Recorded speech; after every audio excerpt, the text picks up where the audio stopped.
The conceptions of life and the world which we call philosophical are a product of two factors. One, inherited religious and ethical conceptions, the other, the sort of investigation which may be called scientific. Using this word in its broadest sense, individual philosophers have differed widely in regard to the proportions in which these two factors entered into their systems, but it is the presence of both, in some degree, that characterizes philosophy. Philosophy is a word which has been used in many ways, some wider, some narrower. I propose to use it in a very wide sense, which I will now try to explain. Philosophy, as I shall understand the word, is something intermediate between theology and science. Like theology, it consists of speculations on matters as to which definite knowledge has, so far, been unascertainable. But like science, it appeals to human reason rather than to authority, whether that of tradition or that of revelation. All definite knowledge, so I should contend, belongs to science. All dogma as to what surpasses definite knowledge belongs to theology. But between theology and science there is a no man's land, exposed to attack from both sides. This no man's land is philosophy. Almost all the questions of most interest to speculative minds are such as science cannot answer, and the confident answers of theologians no longer seem so convincing as they did in former centuries. Is the world divided into mind and matter? And if so, what is mind and what is matter? Is mind subject to matter, or is it possessed of independent powers? Has the universe any unity or purpose? Is it evolving towards some goal? Are there really laws of nature, or do we believe in them only because of our innate love of order? Is man what he seems to the astronomer, a tiny lump of impure carbon and water impotently crawling on a small and unimportant planet? Or is he what he appears to Hamlet? Is he perhaps both at once? Is there a way of living that is noble and another that is base? Or are all ways of living merely futile? If there is a way of living that is noble, in what does it consist, and how shall we achieve it? Must the good be eternal in order to deserve to be valued? Or is it worth seeking even if the universe is inexorably moving towards death? Is there such a thing as wisdom? Or is what seems such merely the ultimate refinement of folly? To such questions no answer can be found in the laboratory. Theologies have professed to give answers, all too definite, but their very definiteness causes modern minds to view them with suspicion. The studying of these questions, if not the answering of them, is the business of philosophy. Why, then, you may ask, waste time on such insoluble problems? To this one may answer as a historian, or as an individual, facing the terror of cosmic loneliness. The answer of the historian, in so far as I am capable of giving it, will appear in the course of this work. Ever since men became capable of free speculation, their actions in innumerable and important respects have depended upon their theories as to the world and human life, as to what is good and what is evil. This is as true in the present day as at any former time. To understand an age or a nation, we must understand its philosophy, and to understand its philosophy we must ourselves be in some degree philosophers. There is here a reciprocal causation. The circumstances of men's lives do much to determine their philosophy, but conversely, their philosophy does much to determine their circumstances. This interaction throughout the centuries will be the topic of the following pages. There is also, however, a more personal answer. Science tells us what we can know, but what we can know is little, and if we forget how much we cannot know, we become insensitive to many things of very great importance. Theology, on the other hand, induces a dogmatic belief that we have knowledge where in fact we have ignorance, and by doing so generates a kind of impertinent insolence towards the universe. Uncertainty in the presence of vivid hopes and fears is painful, but must be endured if we wish to live without the support of comforting fairy tales. It is not good either to forget the questions that philosophy asks, or to persuade ourselves that we have found indubitable answers to them. To teach how to live without certainty, and yet without being paralyzed by hesitation, is perhaps the chief thing that philosophy in our age can still do for those who study it. Philosophy, as distinct from theology, began in Greece in the 6th century BC after running its course in antiquity. It was again submerged by theology as Christianity rose, and Rome fell. Its second great period, from the 11th to the 14th centuries, was dominated by the Catholic Church, except for a few great rebels, such as the Emperor Frederick II, 1195 to 1250. This period was brought to an end by the confusions that culminated in the Reformation. The third period, from the 17th century to the present day, is dominated, more than either of its predecessors, by science. Traditional religious beliefs remain important, but are felt to need justification, and are modified wherever science seems to make this imperative.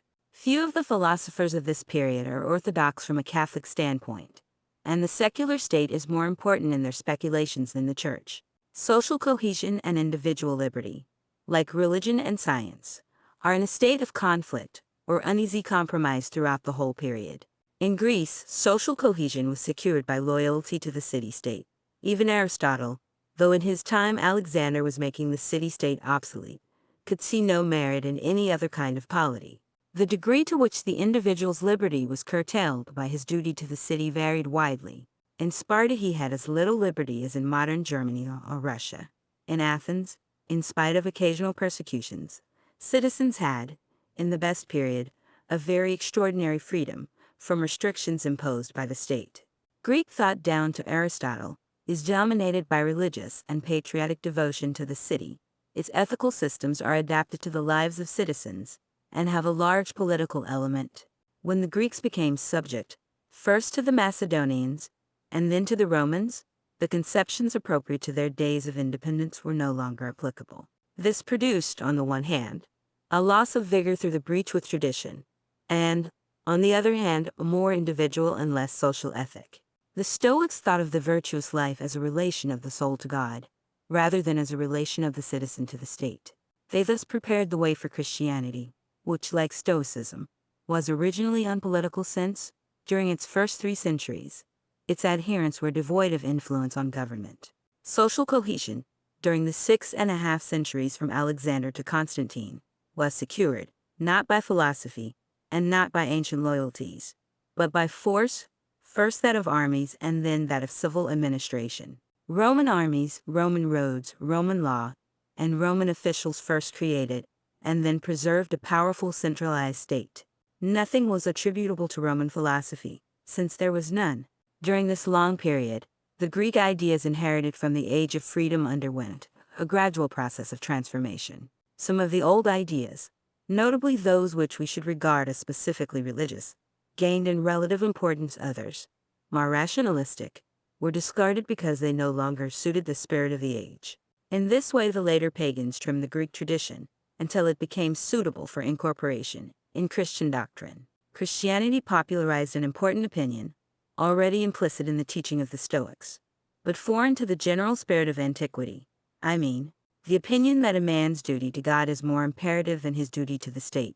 This opinion, that we ought to obey God rather than man, as Socrates and the apostles said, survived the conversion of Constantine, because the early Christian emperors were Arians or inclined to Arianism. When the emperors became orthodox, it fell into abeyance. In the Byzantine Empire it remained latent, as also in the subsequent Russian Empire, which derived its Christianity from Constantinople, too, but in the West, where the Catholic emperors were almost immediately replaced, except in parts of Gaul, by heretical barbarian conquerors. The superiority of religious to political allegiance survived, and to some extent still survives. The barbarian invasion put an end, for 6 centuries, to the civilization of Western Europe. It lingered in Ireland until the Danes destroyed it in the 9th century. Before its extinction there it produced one notable figure, Scotus Erigena. In the Eastern Empire, Greek civilization, in a desiccated form, survived, as in a museum, till the fall of Constantinople in 1453. But nothing of importance to the world came out of Constantinople except an artistic tradition and Justinian's codes of Roman law. During the period of darkness, from the end of the 5th century to the middle of the 11th, the Western Roman world underwent some very interesting changes. The conflict between duty to God and duty to the state, which Christianity had introduced, took the form of a conflict between church and king. The ecclesiastical jurisdiction of the Pope extended over Italy, France, and Spain, Great Britain and Ireland, Germany, Scandinavia, and Poland. At first, outside Italy and southern France, his control over bishops and abbots was very slight, but from the time of Gregory VII, late 11th century, it became real and effective. From that time on, the clergy through Western Europe formed a single organization directed from Rome, seeking power intelligently and relentlessly, and usually victorious, until after the year 1300, in their conflicts with secular rulers. The conflict between church and state was not only a conflict between clergy and laity, it was also a renewal of the conflict between the Mediterranean world and the northern barbarians. The unity of the church echoed the unity of the Roman Empire. Its liturgy was Latin, and its dominant men were mostly Italian, Spanish, or Southern French. Their education, when education revived, was classical. Their conceptions of law and government would have been more intelligible to Marcus Aurelius than they were to contemporary monarchs. The church represented at once continuity with the past and what was most civilized in the present. The secular power, on the contrary, was in the hands of kings and barons of Teutonic descent, who endeavored to preserve what they could of the institutions that they had brought out of the forests of Germany. Absolute power was alien to those institutions, and so was what appeared to these vigorous conquerors as a dull and spiritless legality. The king had to share his power with the feudal aristocracy, but all alike expected to be allowed occasional outbursts of passion in the form of war, murder, pillage, or rape. Monarchs might repent, for they were sincerely pious, and after all, repentance was itself a form of passion. But the church could never produce in them the quiet regularity of good behavior which a modern employer demands, and usually obtains of his employees. What was the use of conquering the world if they could not drink and murder and love as the Spirit moved them? And why should they, with their armies of proud knights, submit to the orders of bookish men, vowed to celibacy and destitute of armed force? In spite of ecclesiastical disapproval, they preserved the duel and trial by battle, and they developed tournaments and courtly love. Occasionally, in a fit of rage, they would even murder eminent churchmen. All the armed force was on the side of the kings, and yet the church was victorious. The church won, partly because it had almost a monopoly of education, partly because the kings were perpetually at war with each other, but mainly because, with very few exceptions, rulers and people alike profoundly believed that the church possessed the power of the keys. The church could decide whether a king should spend eternity in heaven or in hell. The church could absolve subjects from the duty of allegiance, and so stimulate rebellion. The church, moreover, represented order in place of anarchy, and consequently won the support of the rising mercantile class. In Italy especially, this last consideration was decisive. The Teutonic attempt to preserve at least a partial independence of the church expressed itself not only in politics, but also in art, romance, chivalry, and war. It expressed itself very little in the intellectual world, because education was almost wholly confined to the clergy. The explicit philosophy of the Middle Ages is not an accurate mirror of the times, but only of what was thought by one party. Among ecclesiastics, however, especially among the Franciscan friars, a certain number, for various reasons, were at variance with the Pope. In Italy, moreover, culture spread to the laity some centuries sooner than it did north of the Alps. Frederick II, who tried to found a new religion, represents the extreme of anti-papal culture. Thomas Aquinas, who was born in the Kingdom of Naples, where Frederick II was supreme, remains to this day the classic exponent of papal philosophy. Dante, some 50 years later, achieved a synthesis, and gave the only balanced exposition of the complete medieval world of ideas. After Dante, both for political and for intellectual reasons, the medieval philosophical synthesis broke down. It had, while it lasted, a quality of tidiness and miniature completeness. Whatever the system took account of was placed with precision with relation to the other contents of its very finite cosmos. But the Great Schism, the conciliar movement, and the Renaissance papacy led up to the Reformation, which destroyed the unity of Christendom, and the scholastic theory of government that centered round the Pope. In the Renaissance period, new knowledge, both of antiquity and of the earth's surface, made men tired of systems, which were felt to be mental prisons. The Copernican astronomy assigned to the earth and to man a humbler position than they had enjoyed in the Ptolemaic theory. Pleasure in new facts took the place, among intelligent men, of pleasure in reasoning, analyzing, and systematizing. Although in art the Renaissance is still orderly, in thought it prefers a large and fruitful disorder. In this respect, Montaigne is the most typical exponent of the age. In the theory of politics, as in everything except art, there was a collapse of order. The Middle Ages, though turbulent in practice, were dominated in thought by a passion for legality, and by a very precise theory of political power. All power is ultimately from God, he has delegated power to the Pope in sacred things and to the Emperor in secular matters. But Pope and Emperor alike lost their importance during the 15th century. The Pope became merely one of the Italian princes, engaged in the incredibly complicated and unscrupulous game of Italian power politics. The new national monarchies in France, Spain, and England had, in their own territories, a power with which neither Pope nor Emperor could interfere.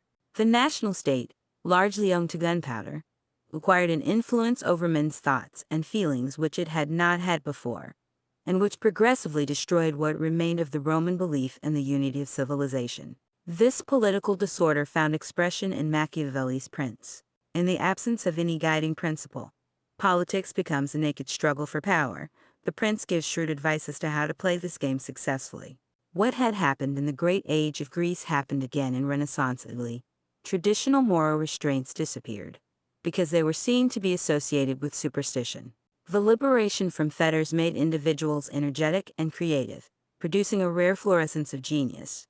But the anarchy and treachery which inevitably resulted from the decay of morals made Italians collectively impotent, and they fell, like the Greeks, under the domination of nations less civilized than themselves but not so destitute of social cohesion.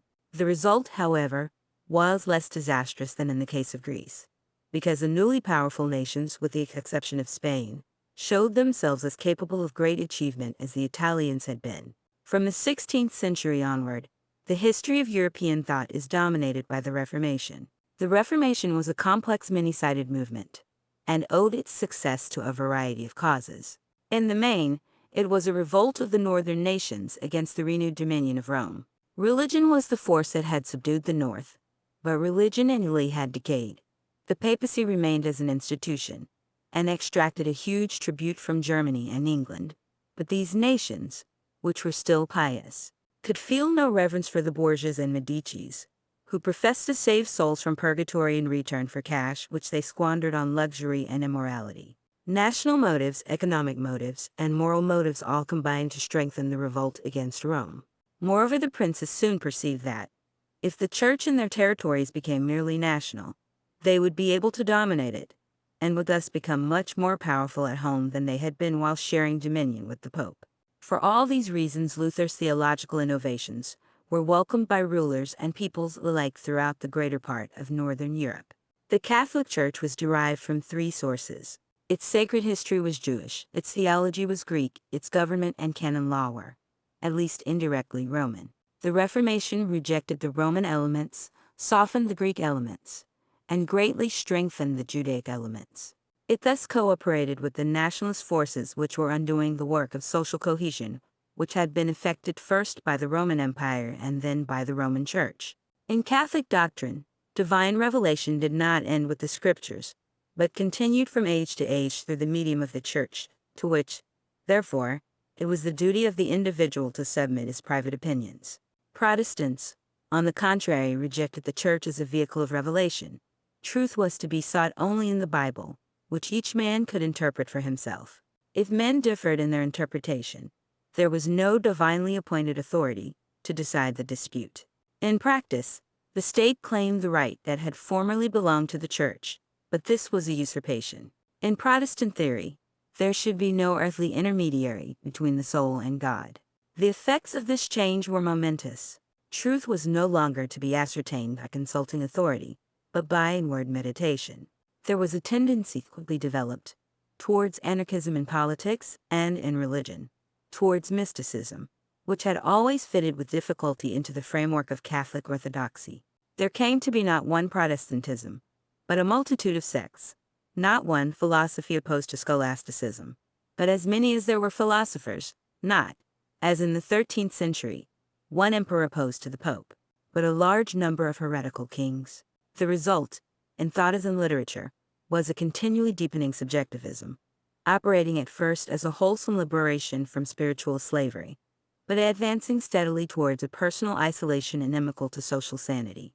Modern philosophy begins with Descartes, whose fundamental certainty is the existence of himself and his thoughts, from which the external world is to be inferred. This was only the first stage in a development, through Berkeley and Kant, to Fichte, for whom everything is only an emanation of the ego. This was insanity, And from this extreme, philosophy has been attempting, ever since, to escape into the world of everyday common sense. With subjectivism and philosophy, anarchism and politics goes hand in hand. Already during Luther's lifetime, unwelcome and unacknowledged disciples had developed the doctrine of Anabaptism, which for a time dominated the city of Munster. The Anabaptists repudiated all law, since they held that the good man will be guided at every moment by the Holy Spirit, who cannot be bound by formulas. From this premise they arrive at communism and sexual promiscuity. They were therefore exterminated after heroic resistance. But their doctrine, in softened forms, spread to Holland, England, and America. Historically, it is the source of Quakerism. A fiercer form of anarchism, no longer connected with religion, arose in the 19th century. In Russia, in Spain, and to a lesser degree in Italy, had considerable success. And to this day it remains a bugbear of the American immigration authorities. This modern form, though entirely religious, has still much of the spirit of early Protestantism. It differs mainly in directing against secular governments the hostility that Luther directed against popes. Subjectivity, once let loose, could not be confined within limits until it had run its course. In morals, the Protestant emphasis on the individual conscience was essentially anarchic. Habit and custom were so strong that, except in occasional outbreaks such as that of Munster, the disciples of individualism and ethics continued to act in a manner which was conventionally virtuous. But this was a precarious equilibrium. The 18th century cult of sensibility began to break it down. An act was admired not for its good consequences, or for its conformity to a moral code, but for the emotion that inspired it. Out of this attitude developed the cult of the hero, as it is expressed by Carlyle and Nietzsche, and the Byronic cult of violent passion of no matter what kind. The Romantic movement in art, in literature, and in politics is bound up with this subjective way of judging men, not as members of a community, but as aesthetically delightful objects of contemplation. Tigers are more beautiful than sheep, but we prefer them behind bars. The typical romantic removes the bars and enjoys the magnificent leaps with which the tiger annihilates the sheep. He exhorts men to imagine themselves tigers, and when he succeeds the results are not wholly pleasant. Against the more insane forms of subjectivism in modern times there have been various reactions. First, a halfway compromise philosophy, the doctrine of liberalism, which attempted to assign the respective spheres of government and the individual. This begins in its modern form with Locke, who is as much opposed to enthusiasm, the individualism of the Anabaptist, as to absolute authority and blind subservience to tradition. A more thoroughgoing revolt leads to the doctrine of state worship, which assigns to the state the position that Catholicism gave to the Church, or even sometimes to God. Hobbes, Rousseau, and Hegel represent different phases of this theory, and their doctrines are embodied practically in Cromwell, Napoleon, and modern Germany. Communism in theory is far removed from such philosophies, but is driven in practice to a type of community very similar to that which results from state worship. Throughout this long development, from 600 BC to the present day, philosophers have been divided into those who wish to tighten social bonds, and those who wish to relax them. With this difference others have been associated. The disciplinarians have advocated some system of dogma, either old or new, and have therefore been compelled to be, in a greater or less degree, hostile to science, since their dogmas could not be proved empirically. They have almost invariably taught that happiness is not the good, but that nobility or heroism is to be preferred. They have had a sympathy with the irrational parts of human nature, since they have felt reason to be inimical to social cohesion. The libertarians, on the other hand, with the exception of the extreme anarchists, have tended to be scientific, utilitarian, rationalistic, hostile to violent passion, and enemies of all the more profound forms of religion. This conflict existed in Greece before the rise of what we recognize as philosophy, and is already quite explicit in the earliest Greek thought. In changing forms, it has persisted down to the present day, and no doubt will persist for many ages to come. It is clear that each party to this dispute, as to all that persists through long periods of time, is partly right and partly wrong. Social cohesion is a necessity, and mankind has never yet succeeded in enforcing cohesion by merely rational arguments. Every community is exposed to two opposite dangers: ossification through too much discipline and reverence for tradition, on the one hand; on the other hand, dissolution, or subjection to foreign conquest. Through the growth of an individualism and personal independence that makes cooperation impossible. In general, important civilizations start with a rigid and superstitious system, gradually relaxed and leading at a certain stage to a period of brilliant genius. While the good of the old tradition remains and the evil inherent in its dissolution has not yet developed. But as the evil unfolds, it leads to anarchy, thence, inevitably, to a new tyranny, producing a new synthesis secured by a new system of dogma.